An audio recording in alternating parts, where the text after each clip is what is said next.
All right.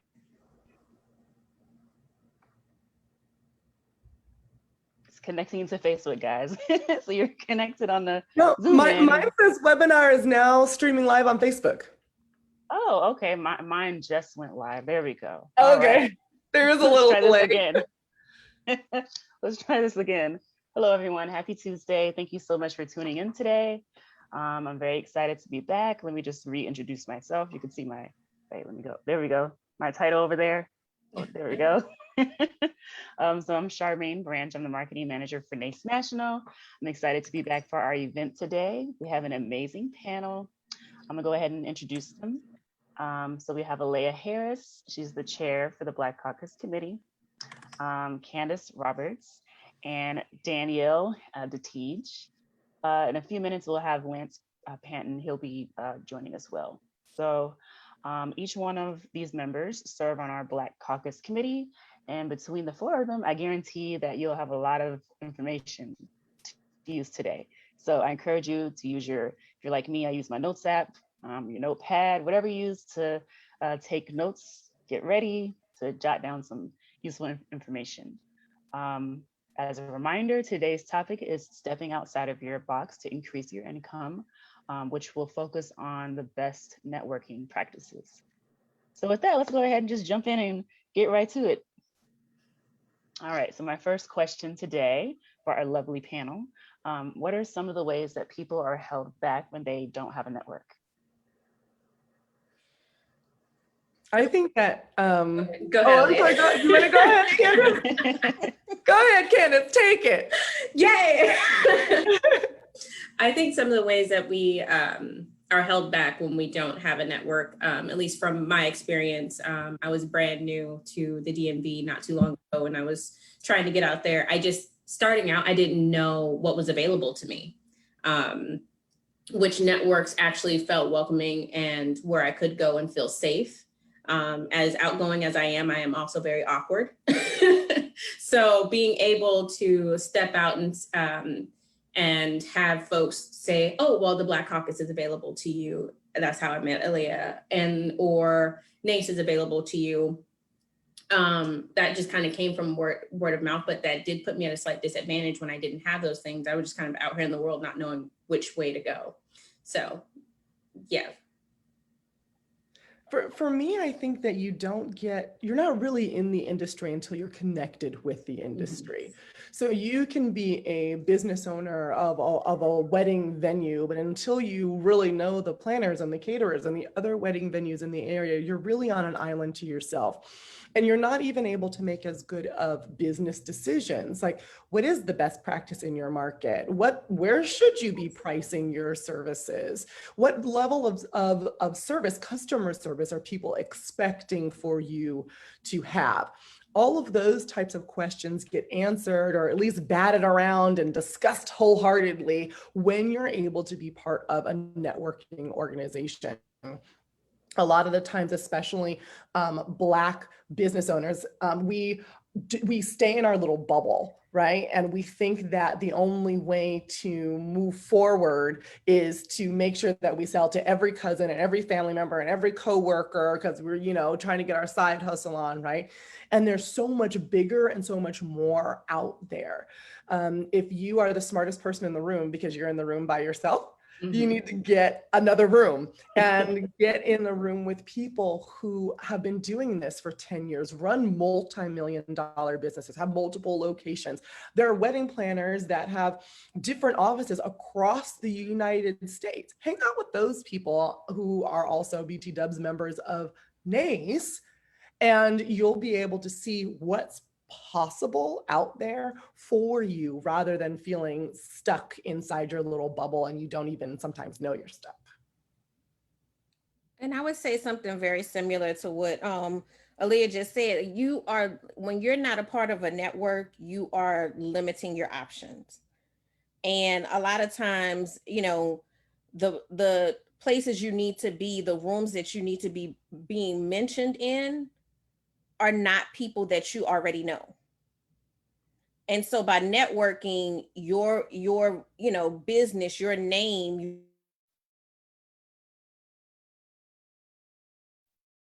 people that you would never ordinarily have the opportunity to meet.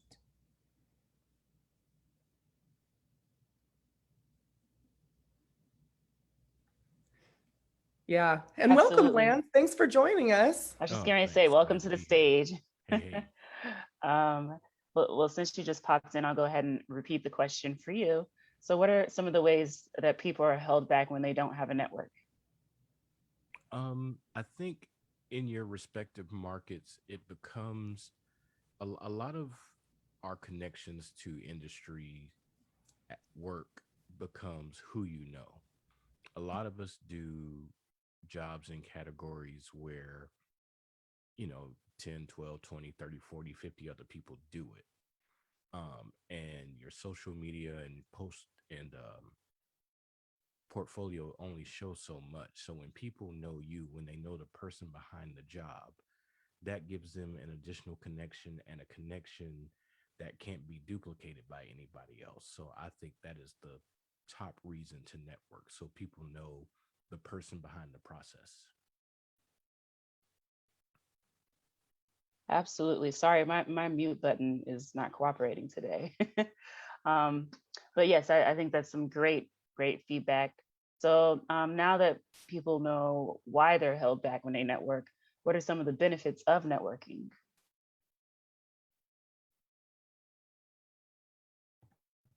I can field this one first.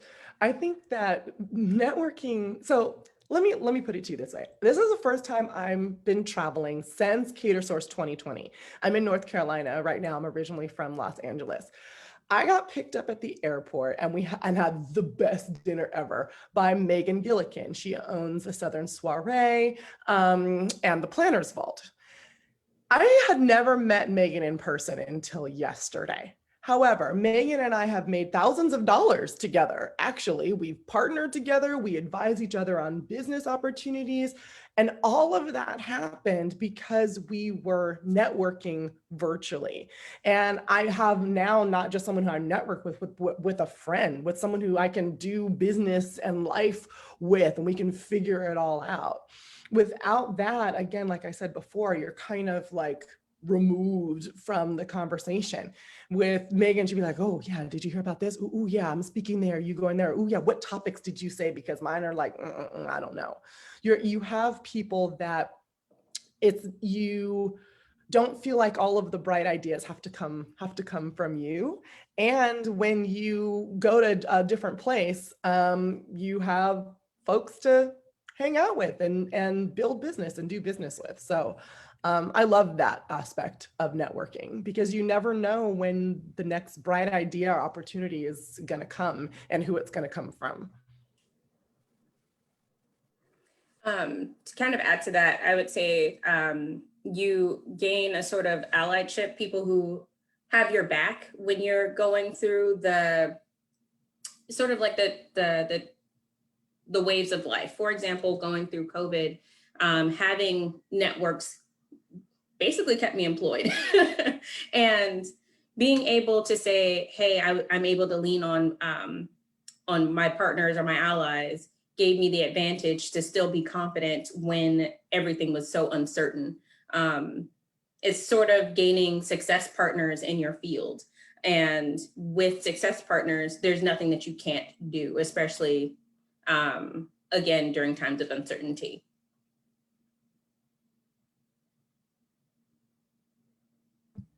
Yeah, I think I mean, you get a support system. You also increase your sales force. Mm-hmm.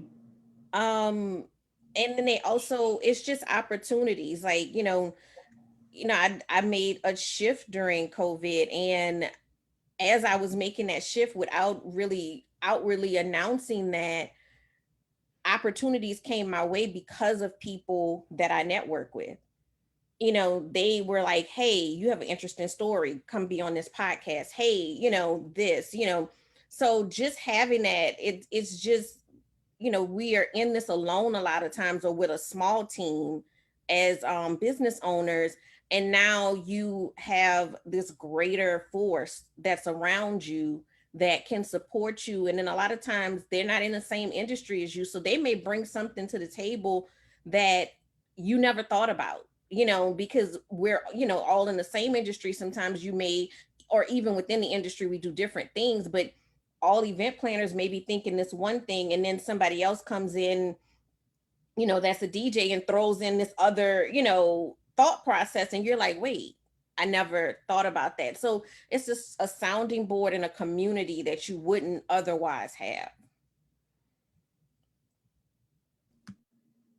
I definitely agree with that, Danielle. Like, I don't. Yeah, I agree, especially because I live in the DC area, and everything's about who you know here. You don't get far if you don't have connections, period. Whether it comes to a job or an event or anything in general, you're not going to get far if you don't know the right people. And I would say the same as Danielle, that, I'd certainly learn from others, both in my category and outside of my category, as far as ways to enhance service. I think a lot of us come to the table with natural talents and talents that we've developed and sharpened over time. But processes typically come through either trial and error or experiencing something, whether you just witnessed it or you were on the client side of things, and you find ways to bring it into your process and putting it in your signature. But if you just completely close yourself off, you lose the benefit of seeing things like that. And, some of the most original, unique people that we've all loved, whether it's artists or athletes, if you track their interviews and blogs, they will all tell you they have some influence that came from somewhere. Absolutely. There's no such thing as a self-made millionaire, right? Absolutely. So now that people know how to, like, it's one thing to know how to network, but where do they actually find people to network with?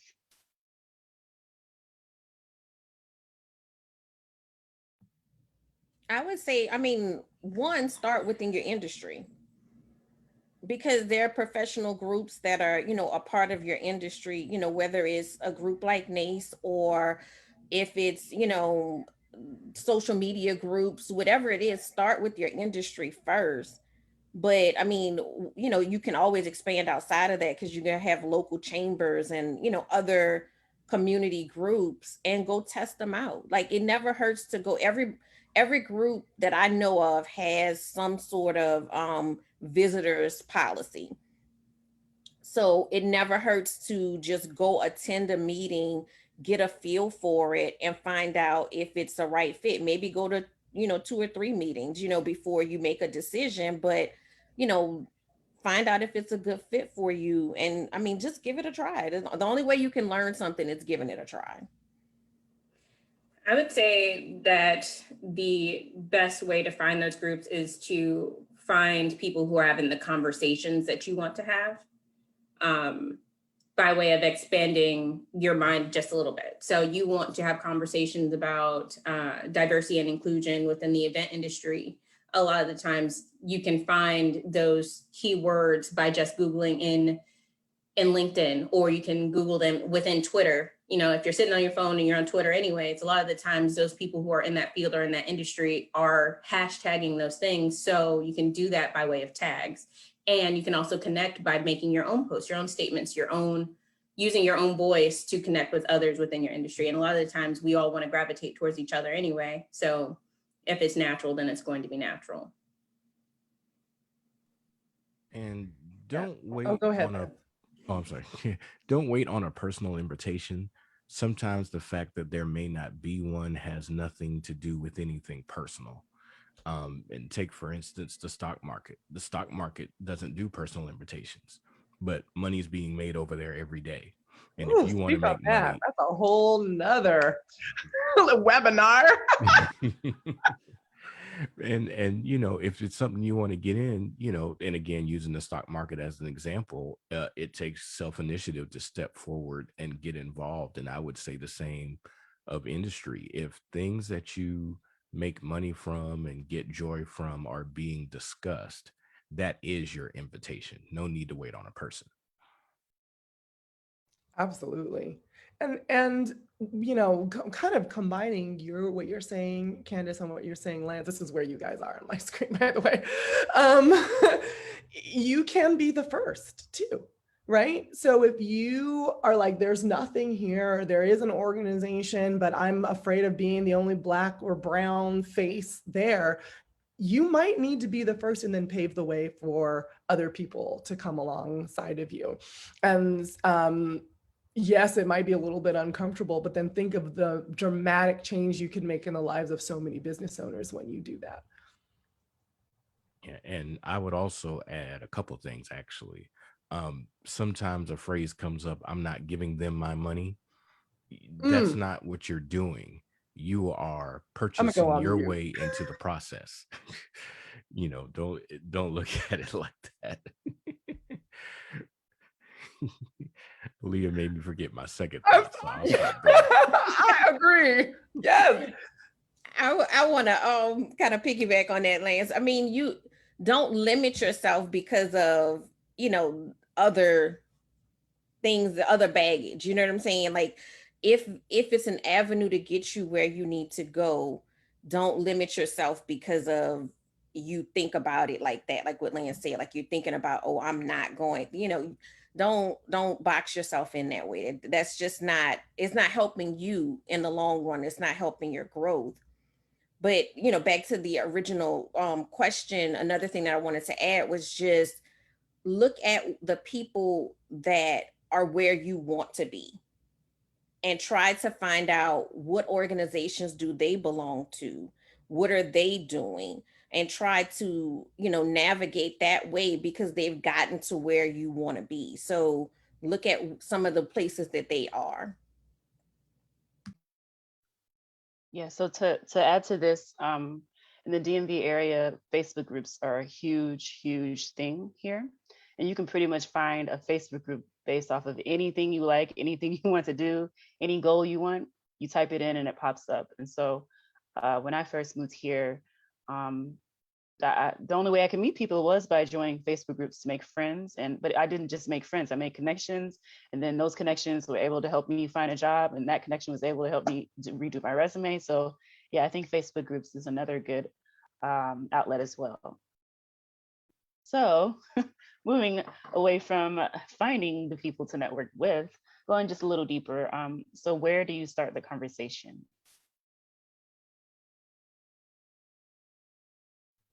Are you talking about starting the conversation with the network group, or like you're inside of a networking event and trying to figure out how to start a conversation with an individual?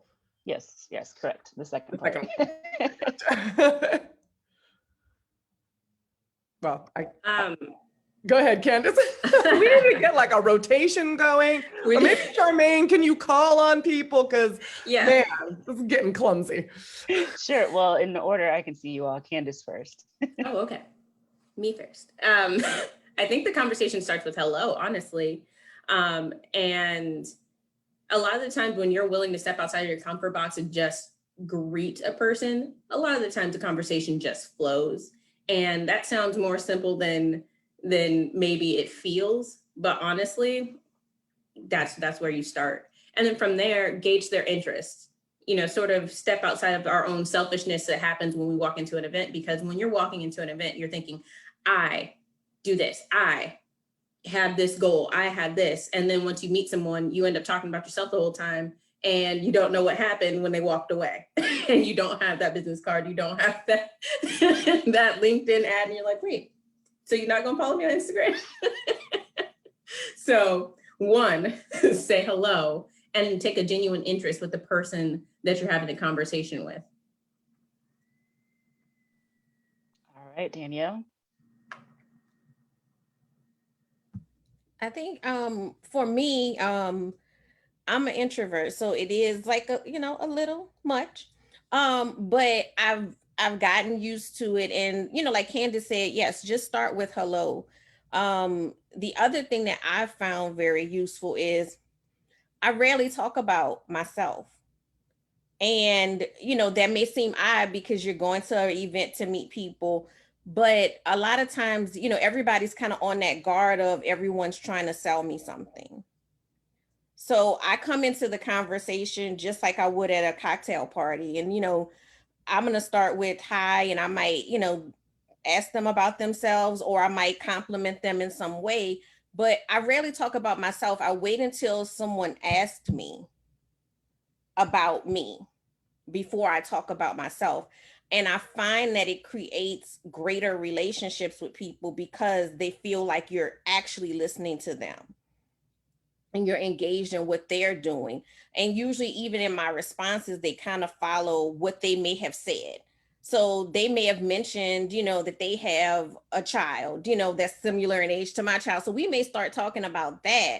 And so we connect on more of a friendship level, and really make a connection. And the business is there, but it's secondary.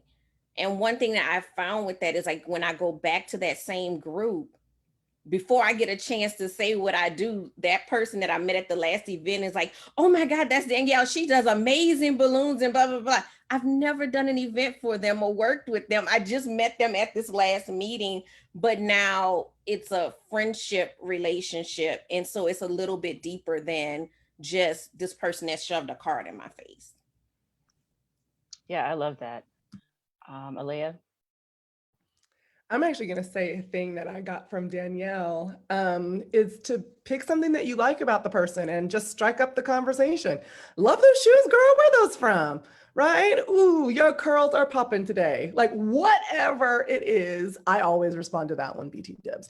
Whatever it is, just find something that you have in common ground. It could even be like, ooh, sure is hot today. Wow, were you planning on it being this hot? It could be something so basic.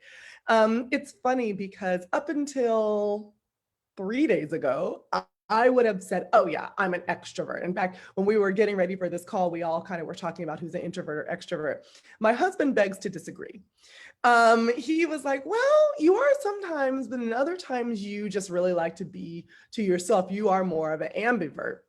And I really started thinking about that and really about how I approach people. And true extroverts, he's a true extrovert.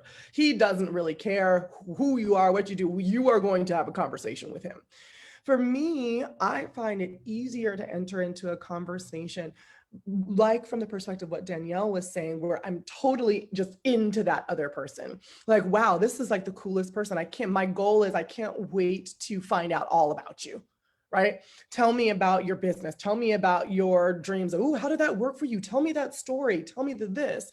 And then you're able to then also, if you're remembering, if you're actually listening, follow up later on, like, oh yeah, we talked about A, B, and C. How's that going for you?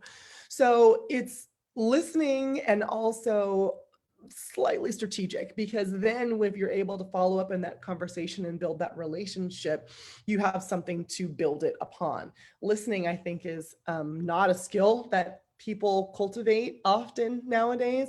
And so sometimes you're just surprised that people listened to you and that they remembered even a small detail, even if it's like the name of your kid or your dog, or the fact that you were wearing those great shoes, whatever it is.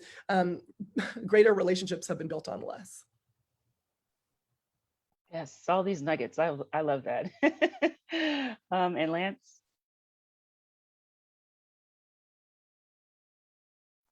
Hey, Lance, can you unmute? Just co-signing what everybody else said. And I'm definitely on the introvert side of things, but I would add that a lot of times I try to see if I can target who I want to speak to and have those nuggets in my head um already prior to entering a meeting, like, oh, I saw the wedding you did last week, it was beautiful, or I've admired your portfolio for a long time, and do it in sincerity. I wouldn't say that if that's not the truth. um I will go to a corner and look up people on Facebook so I can address their name or their company the right way, not just relying on, oh, I think I got it right. I want to get it right.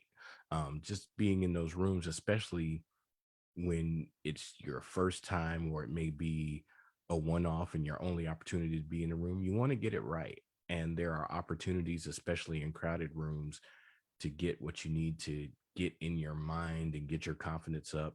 And when you shoot your shot, the shot is accurate. Absolutely. So now people know how to network, they know where to network, they know how to find the people to network with. Now you've formed this community of people. And say you want to, start forming your own networking event. How can they now rely on their community once you found those people to start that? To start their own networking event? Correct. Or just network in general. Oh, so you have the people. Now what do you do with them? You have the Exactly. connections, and now how do you use them? Got it. Got it. Who's up first, Charmaine? Oh, sorry. Go ahead. Go ahead, Alea. You can go first. Oh, okay. So for me, this is actually the harder part than being in the room, is actually building the relationships, because it's like real relationship building. There's no silver bullet to marketing or networking or anything like that. You have to take the time to build relationships. And truthfully, how good of a note taker are you? So like, I remember I was maybe like fresh out of college, green, thought I knew everything in the whole world, like most recent college grads. And I saw this person, I was at this cocktail party, and she would talk to somebody, then she'd go kind of discreetly in the corner and like kind of like go like this real quick and then put her phone in her pocket. And I was like, maybe she's having some type of family emergency. So I actually walked up to her to ask if she was okay. And she goes, oh no, after I talked to every person, I put a note about them in my phone, so that when I go to follow up with them, I remember what I'm going to follow up about. And now I think that's brilliant. I still haven't gotten on that level yet. I'm going to be just straight up honest. But if you're able to do something like that, or even while you're talking to them, whatever it is, get that information to follow up and sit down and block off time on your calendar to do the follow up. So a networking event isn't helpful until you actually continue the conversation. So after every event, block off an hour on your calendar to send those emails out to people, to reach out with DMs.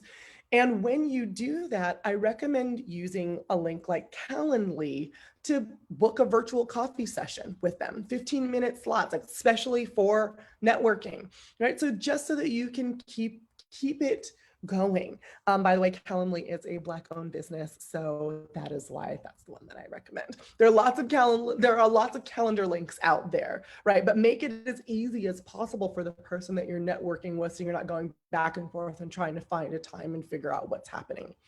Then on that call, do less talking. And unless they're asking you a bunch of questions, then answer the questions, but make sure you have like a set staple of questions prepared. Similarly, how you want to prepare before you go into that networking event in the first place, and make sure they touch on a bunch of different areas. Don't just ask about their business. Don't just ask, so if one were to get on your preferred list, how would one go about that? Like, don't ask questions like that. Hit on topics like money and goals and personal life, and what were your past, how did you get from there to here, so that you are truly building lucrative relationships. Another thing to think about is, what is your problem alignment in those post networking conversations? So if you're able to find either a like problem that you can both go tackle together, or they have a problem and you have a solution, or vice versa, then there becomes a sense of urgency and need and strength to the relationship that doesn't happen with just pure chit chat. And you find those commonalities so that you have, again, another basis to continue that relationship forward. So those are my tips. Nice. Thank you. Lance? I do want to just toss in, and this doesn't have anything to do with what we're presenting. This has more to do with interpretation from the audience. As far as us presenting networking tips and, ways that we feel are beneficial to approach that scenario, this is not to say that you're necessarily coming in as the underdog. You may be as talented or even more talented than some of the people that you're going to ultimately meet. This is more about the process of being the new person in a networking atmosphere. Regardless of how talented you are, there's still a certain protocol to how you introduce yourself to make people interested in who you are and whatever talent level that is. It doesn't matter if you're just beginning or if you're in the best in the room, but just an unknown. You still want to present yourself in a way where people are equally curious about you as you are about them and their industry and their work and how they got to where they are. Um, but I would say I'm all about the light bites at the end. Like I'm quick to make a social media post, maybe like on an event, mark myself present, and then as people comment, hey, it was great meeting you, and I may be done talking, just to put a little something out there, and not let it be overwhelming, and let those nuggets build over time. In most cases, these industry events that you'll attend, the event itself as well as the people you meet, they aren't going anywhere. So there's no need to feel like you got to push the whole cart of coffee up, in your first run. Just lay little nuggets out there, let them grow like seeds in a garden, and go from there. Nice. Danielle? So for me, one of my friends described me as a connector, and that's just I'm a problem solver by nature. So that's just how my mind works. And so for me, I build relationships by just surely trying to connect people to things that I think that they need to be connected to, or people that they need to be connected to. So sometimes it has absolutely nothing to do with me at all, but I went to an event this weekend, and this lady has like a gourmet shop that she sells like kitchen items. Well, I know a Black owned business owner who has gourmet butters that she sells.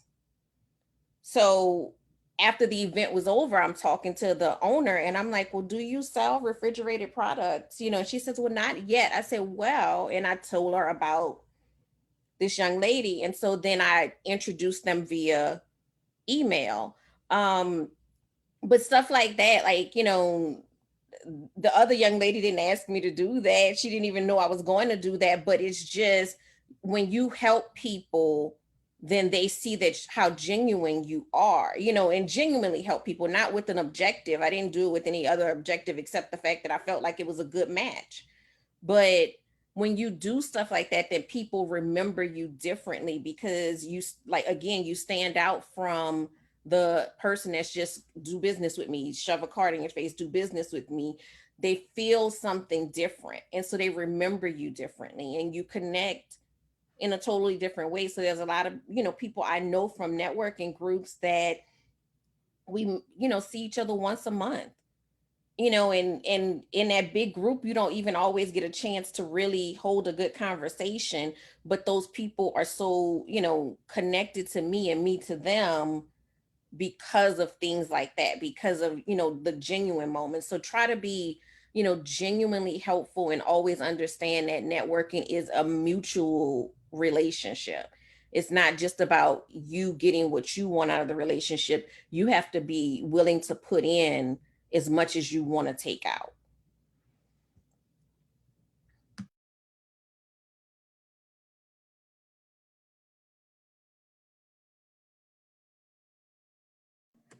All right. Man, so many great points. I mean, y'all stole them all. I mean, I don't know what else to say. But well, I want to kind of know. Tell us maybe one of your favorite. I'm hijacking the question because I want to know see. one of like your favorite moments, like because I love Danielle's story. Like after you've networked, like think about a time when like you were like, oh, this was a great connection that I made, and how did you do that? So one of the things that I was going to say is kind of piggybacking on literally everyone. It's, what I said earlier about developing success partners was that you need to be able to cultivate those relationships and inviting them to the next event, right? And making sure that they feel just as comfortable as you made them feel. As they made you feel when you were coming on board. For example, there's a company called Molecular Cocktails, also Black female owned. And her and I showed up at an event, didn't know each other from Adam. And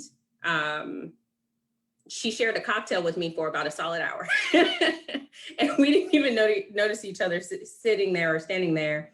But next thing you know, we turned around and we were like, oh, we're drinking the same cocktail. And then I found out she actually crafts scientific cocktails for specialty events.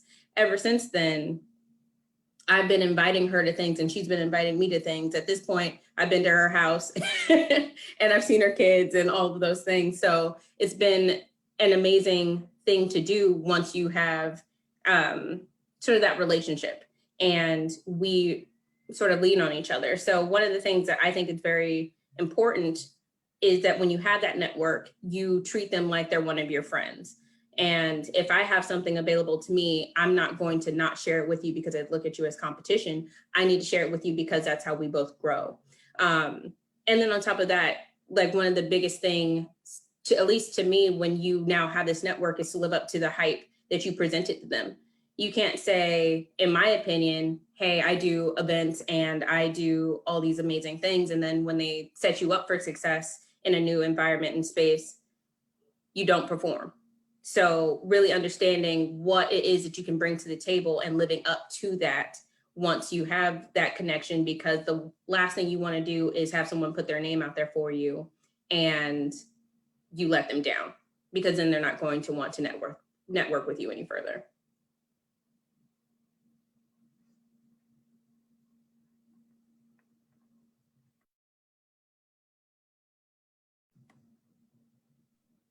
Charmaine is frozen, so Yeah, I saw that. we may want to. I could, for a second, I was like, she has such a peaceful countenance. Like, I was like, oh, she's just.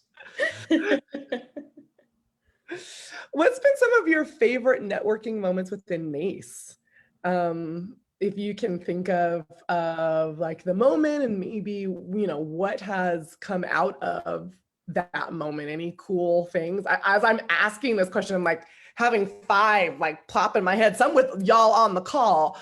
So I don't know, I'm picking literally at random because I'm trying to run with this. So Danielle, would you have a moment in mind? So, I mean, I'm actually fairly new to NACE. And so with, you know, like COVID and everything, I haven't attended any local meetings, but I do know some of the local people in my chapter from other networking. But it was just joining the Black Caucus. I mean, I'm just, you know, really honest. Like I had joined NACE, I hadn't made that connection yet. And, you know, the world went upside down.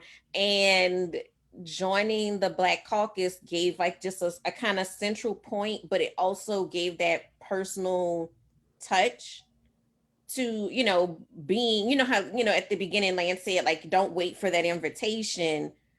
And I agree with him. You shouldn't wait for that invitation, but it felt good to have that invitation. You know, it hits different when you're invited, you know, so it felt really good to have that invitation, right, and to be in company with people that, you know, really understood, you know, we have like a commonality that is going to always exist. And so that, you know, there's certain things that you never have to explain in, you know, in a safe space. There's, you know, certain things you just don't have to explain because it's understood.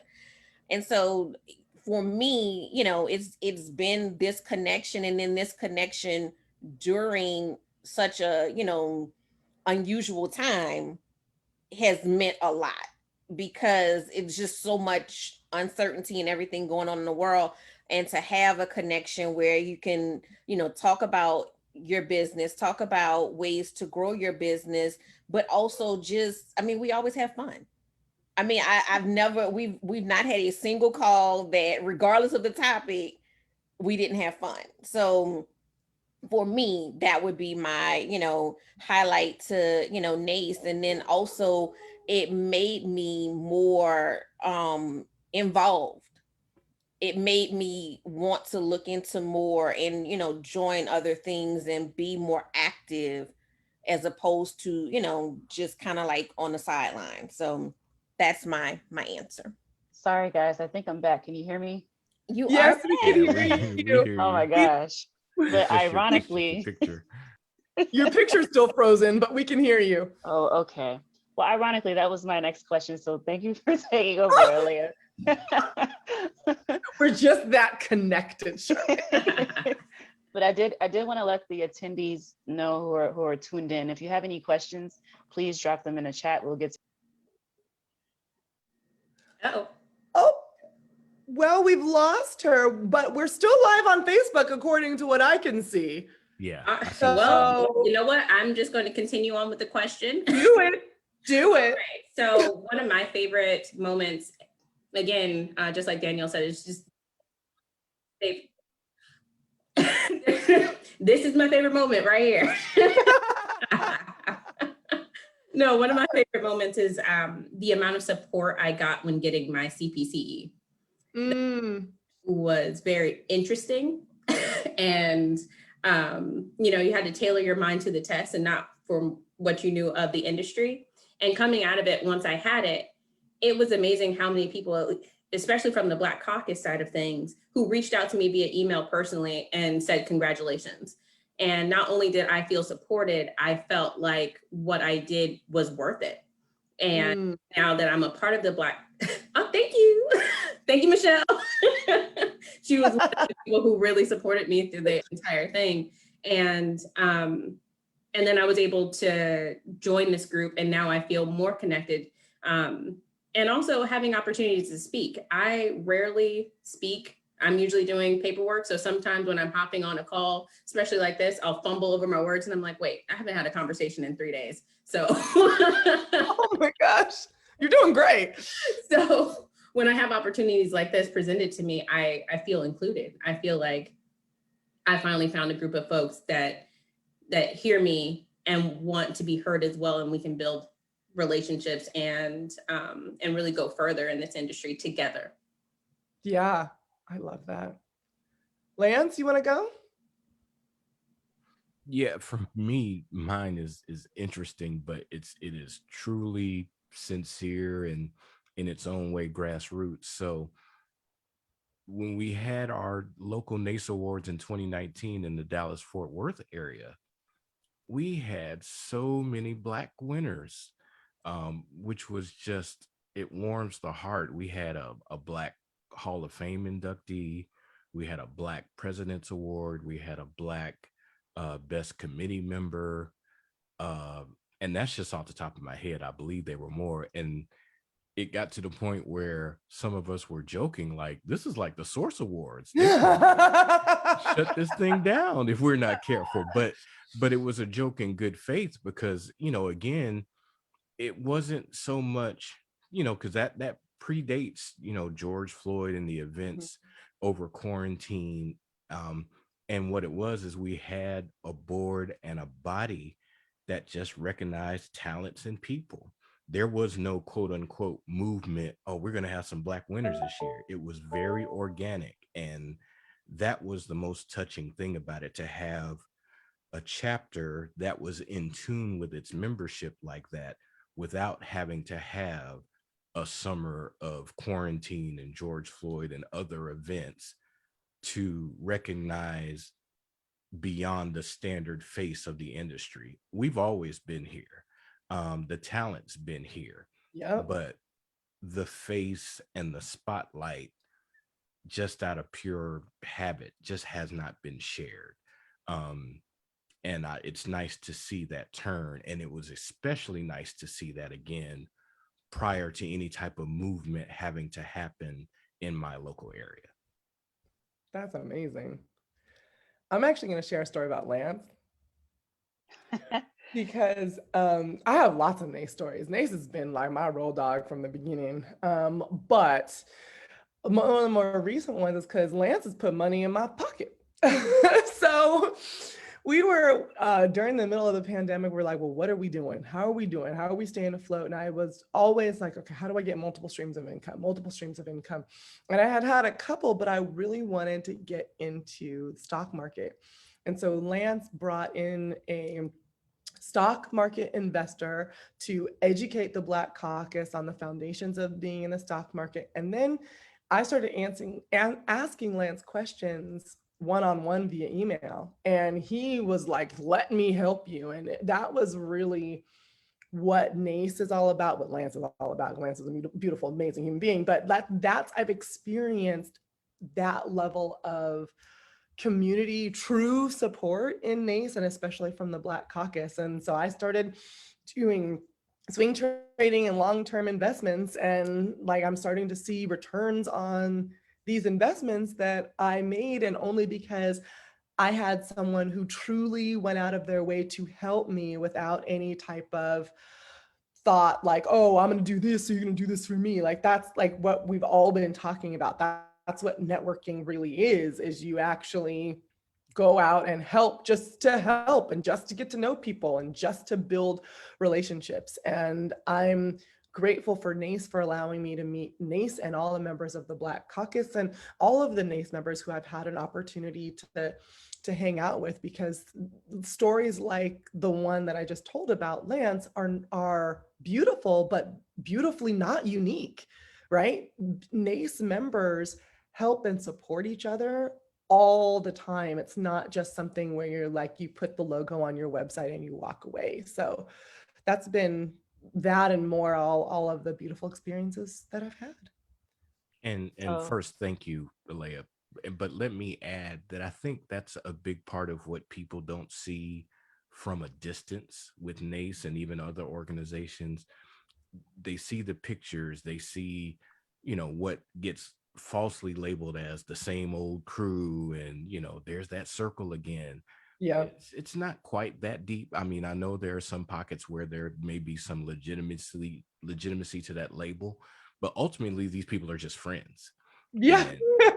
And basically these are friends that are working at the same time in different places, and that's their opportunity to see each other, and boom, there they are in each other's face. When the camera pops up, yes, that's who you're going to see. But yeah, the stories like what Alea just told, and I'm sure we can all tell our own versions of it, that's what these groups have within. That's what you don't get beyond the pictures that you always see and the group that you always see. There are really great things going on, not behind the scenes, but out in front. But, scrolling through social media pictures won't tell that story. Mm. Absolutely. Can you all hear me? Yes, we can hear All right. you. We can see you now. Awesome.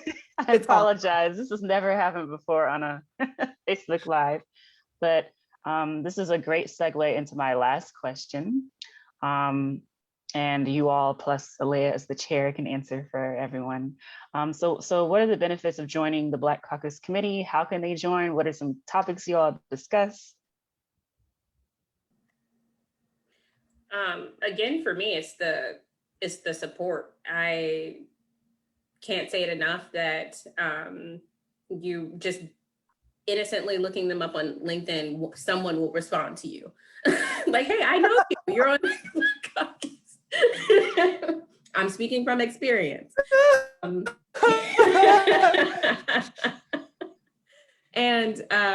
it's a good time. It's a good way to connect with like-minded folks, and there's no real no in this group. I feel like there's more of, okay, so how do we get that done? And that's very unique in a way that our industry oftentimes go, no, we don't have time for that. So instead of that, you get, okay, that sounds intense. How can we effectively get that done? So, and honestly, the way that you join, it's simply, you can throw your information in the chat right now, and I'm sure one of us will reach out to you. Yes, that's exactly what would happen. It's a very open and welcoming group, so any one of us can connect you. And on top of that, connecting to the amazing Charmaine, who I just learned lives not too far away from me. Again, a way to network. Hello. But yeah, I mean, they couldn't have made it any more simple to connect, feel loved, and be loved at the same time. So I'll add in that my mention of our local awards in 2019 and all the Black winners. let me take it back a little bit further and acknowledge that to win those awards, we had to join. Yeah. And then Good point. to join and then be active. And I remember some of us would have behind the scenes conversations about, hey, we're doing this and we're in this, but we're not in it. We need to make what we do and who we are and what we have to offer presentable to the public at large and not just a circle. So our involvement in NACE and other groups was quite intentional with a both sincere and positive agenda, but this is what it leads to. So my advice as to next steps, take the initiative, reach out broadly, reach out privately, reach out somewhere in the middle, whatever your comfort level is, but take that initial initiative to say, I'm curious about this, I'm interested into this, and we'll walk you through the rest. Absolutely. I wanted to say, like it was mentioned earlier, and it's something I hear often. When you step into certain rooms, you feel like you're the only one in the room or one of few in the room. That's not going to change unless other people come into the room. Like, so if you don't want to feel that or be in that space, then other people have to come into the room as well. And so sometimes you have to be in that uncomfortable space at first, but the more people that enter the room, the more the room starts to look like the world around us and starts to feel less isolating. So step into the room. And if you are looking for someone who understands what it's like to be in that room, then take that step further and join the Black Caucus, because we all know what it was like to be that person in that room, and we uniquely understand that in a way that nobody else is going to. And I mean, again, we just have fun. I mean, we tackle a lot, and we deal with sometimes some heavy stuff, but we still, I can't think of a single call that we've had that did not involve like falling out laughing or joking or whatever. It's all this just how we operate, but we accomplish and enjoy each other's company and give each other's fellowship and support.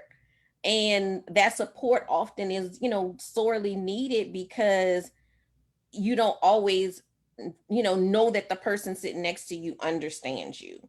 And you walk into this space, and I mean, I feel like it was like an instant kind of connection between all of us. It was a family environment from meeting one.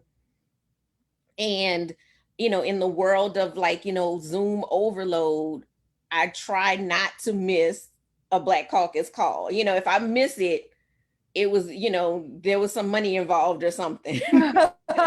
It was we will some not really keep you from that hard money. reason that I had to miss. And I mean, there have been times where I've jumped off of one meeting to try to catch even a few minutes of this meeting, because it's enriching.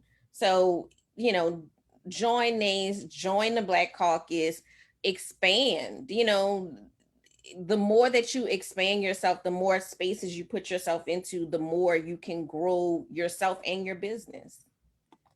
Yes. And also, by the add, there is a membership discount right now. So There is.